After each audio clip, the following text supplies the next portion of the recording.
Good morning আমার প্রিয় family, তোমরা যে যেখান থেকে দেখছো আশা করি ভালো আছো, সুস্থ আছো। আমরাও ভালো আছি। আমার এসবি ফ্যামিলি নতুন একটা ব্লগে তোমাদেরকে সকলকে স্বাগত জানিয়ে আমি ব্লগটা শুরু করলাম। আমি সাবিত্রী। আজকে বাড়িতে ধান ঝাড়া হচ্ছে, মজুর লেগেছে, তাই ভীষণ ব্যস্ত। তো আমরা ঘুম থেকে উঠিনি, মজুর চলে এসেছে।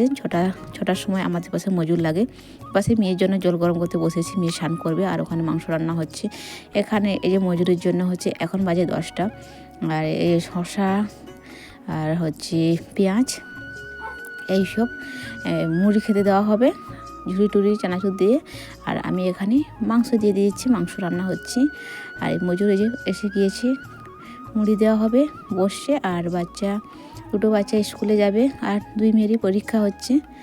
আর আমি ভীষণ রান্না বানাতে ব্যস্ত। আর এখানে ধান ঝাড়া চলছে আমাদের। বর এসেছে নাইট করে, তো নাইট করে আসার সঙ্গে সঙ্গেই মুখ ধুয়ে ব্রাশ করে ধান ঝাড়তে লেগে পড়েছে। আর আমি তাকে চা দিয়েছি। আর মজুর যখন খাচ্ছিল ওই 10টার নাগাদ মুড়ি, তখন একটু অল্প গরম ভাত খেয়েছে। আমাদের এই জমি মানে এই ধানগুলো হচ্ছে 16 কাঠার। তো 16 কাঠার ধানই নেই, বেশিরভাগই আগড়াতে ভরে গিয়েছে। ধান হয়েছে মাত্র 9 বস্তা, বেশি হয়নি। আর আমি রান্না বানাতেই ব্যস্ত। আর এখানে যে মাছ ভাজছি, তো মাছের কাঁটা হাতে ফুটে গেছে, তাই ওটাই দেখাচ্ছিলাম আমি। ভীষণ গুঁড়ো উঠছে বাড়ির মধ্যে, আর বাড়ির পেছনটাতে ধান ঝাড়া হচ্ছে। উত্তর দিক দিয়ে বাতাস বইছে, তাই বাড়ির মধ্যে পুরো গুঁড়োগুলো আসছে, যার জন্য হচ্ছে ফুল হাতা পড়েছে, মাথাতে স্ট্যাপ লাগিয়েছে। আর এখানে হচ্ছে ধান ঝাড়া।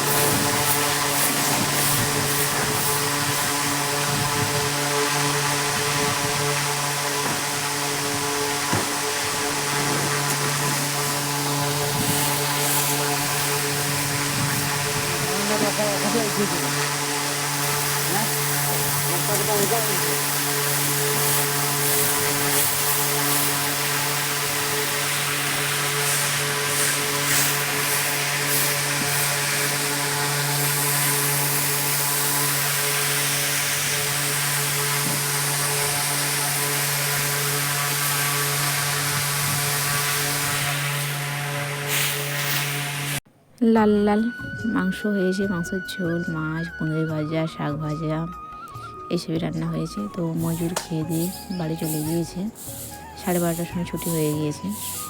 তারপরে কাজগুলো সব আমাদেরকে করতে হলো। আর ধান এই 3 বস্তা বিক্রি হবে, রাখা হয়েছে। আর শাশুড়ি মা সব চারদিকে ঝাঁটাচ্ছে, আমাদেরকে ঝাঁটাতে দিল না, যে তোমরা পারবে না, সব ধান ঝাঁটিয়ে বাইরে ফেলে দেবে। ঠিক আছে, শাশুড়ি মাই ঝাঁটাক। আর এই কটা ধান এই যে এখানে। তো চলো আজকের ব্লগটা কেমন হয়েছে অবশ্যই কমেন্ট করো। নতুন নতুন বাচ্চা হয়েছে আবারও, এই যে নন্না মুন্না বাচ্চা হয়েছে, ছোটো মশলার ভিতরে রেখেছি।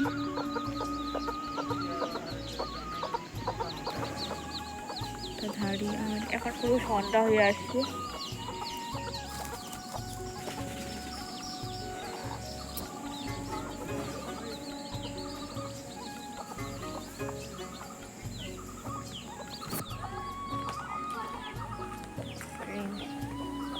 ভীষণ গুঁড়ো। আর এই স্নান করলাম, মাথা মাজলাম, সকাল থেকে মাথা মাজলানো হয়নি।